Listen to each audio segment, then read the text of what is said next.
I'm Ronnie from Ronnie's Garage in Southern California. This is a 71 Corniche. It has the brake fluid hydraulic system that runs off of the 363 fluid. And what I want to do is just kind of go through the system. This car, I'm going to do the accumulators, but I want to just start with the reservoir. Now I'm going to take the reservoir cover off. So as you can see, it has some, looks like brown sugar. The fluid levels are down. It's fairly clean in there. I've seen much dirtier, but I want to pull the cover off so we can see the inside. The inside is really tells a lot. These reservoirs should be serviced. In other words, the cover taken off, cleaned out. You can replace the seals behind the glasses. You can pull the glasses out to clean them when they're dirty. But they should be done every 2 years. That's the factory recommended maintenance on these things. So I'm going to pull these screws off. I should have got a little more prep. There's nuts on these outer. These out here have nuts underneath. So let's go ahead.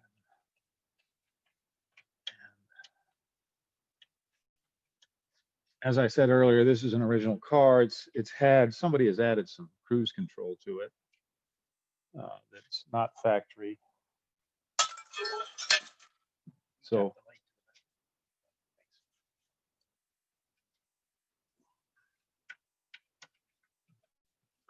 the hood pads, if you look at those, they're a little bit worse for the wear there.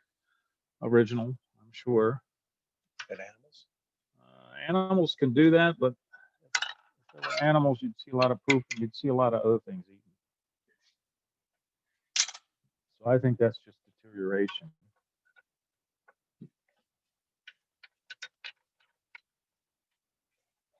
And for you, most everybody on there is from this region, but this is Southern California. When I say a local car, this was actually sold originally at Roy Carver.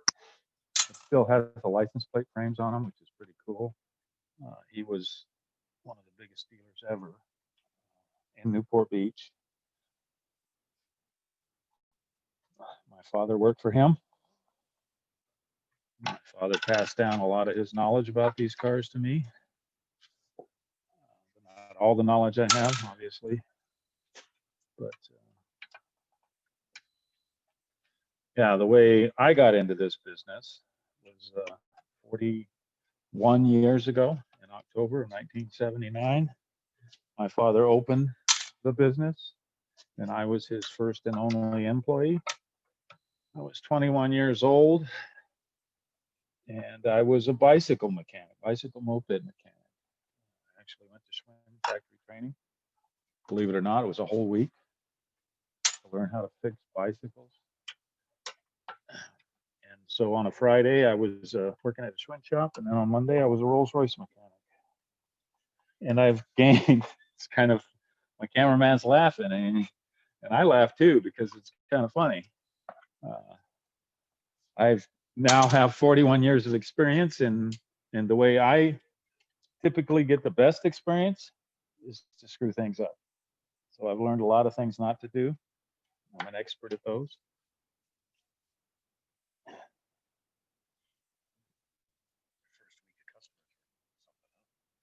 My first week, yeah, first job I did was fan belts on a 78 Shadow.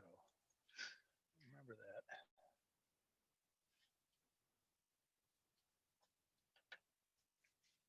And I broke a few things over the years. These do not have nuts. It's only that outer corner there. You have to segregate the screws for different ones. Now, they're the same screws. Just some screws have nuts and some don't. I could go in a dark place with that, those words, but I'm just going to stay away from that, folks. I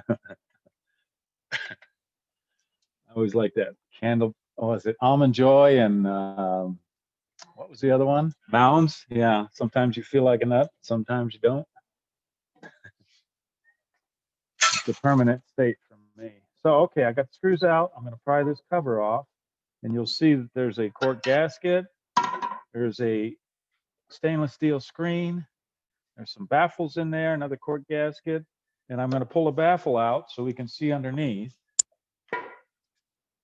It's a split reservoir. The larger reservoir is the number 2. It's in second position. The number 1 is the front one. The front one runs the number 1 system, which just runs braking. The rear one also does some braking plus the leveling system. So we'll lift this up. And as you can see in there,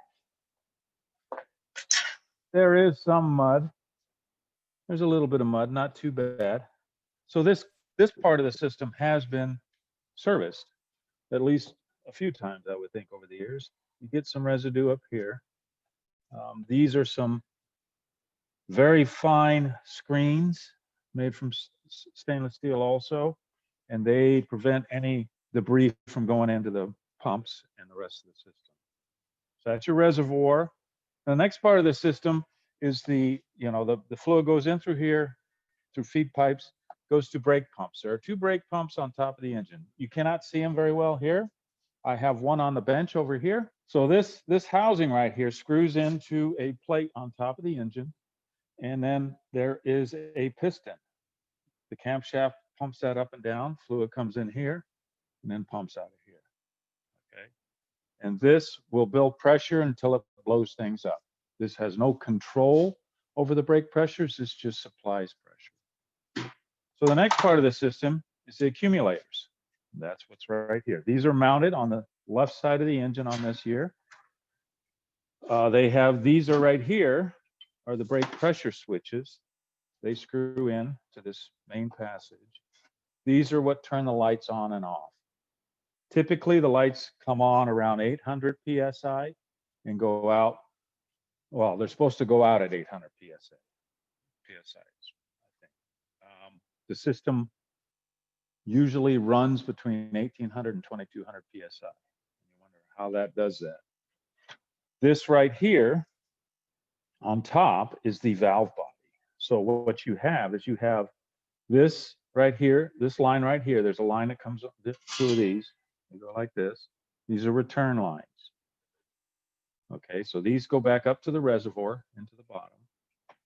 The high pressure inlet comes in this one right here, and this one on this one. So this is coming from the pumps. There's pipes that go around the side of the engine, and it feeds pressure in here. And inside, hopefully we'll have time at the end of the meet to take this apart for you. There is a valve with springs and seals. So it allows system pressure to build in this part right here. This is the sphere. What you have inside here, which we will get into also, is a big rubber diaphragm. You have a gas charge on one side of the diaphragm. It's nitrogen gas. Usually you charge it 1,000, 1,100 pounds. And the other side is the brake fluid. So the brake pumps, as the car is running, will keep pumping fluid in here and pushing that diaphragm till it actually hits the other side of that bowl and compressing that nitrogen until it reaches 2200 psi, right around there. And then it does what they call in the business a flick. So it stops building pressure at that point once it gets to 2200 psi. And then the fluid will come in here and then just bypass this part and come back out that return line, right back up to the reservoir. So then it's just circulating under no pressure, basically. Okay. So what happens then? I will lift the car right now, and I want to show you something inside. The rat trap. Most of the lines go to the rat trap, and you go, "What the heck is a rat trap?" Other than one of those spring-loaded things that grabs your finger when you try to set it. So my take on why they call it a rat trap is people have found rats in them, I'm guessing, right? So this is the cover. Let's see where we can put this. This is the cover right here. Okay, inside there, I'm going to pull. I've got all the screws except for one. I want you guys to see this because get a better screwdriver. because when I pulled this down this morning to pre-inspect, I saw something that I have seen many, many, many times on these old cars. So let's.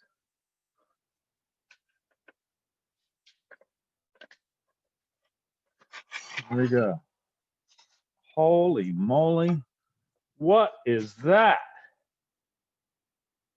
Looks kind of like rock candy or Captain Crunch. I like that.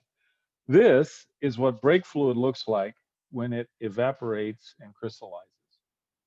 So this rat trap cover here is designed to capture seepage from other parts of the system.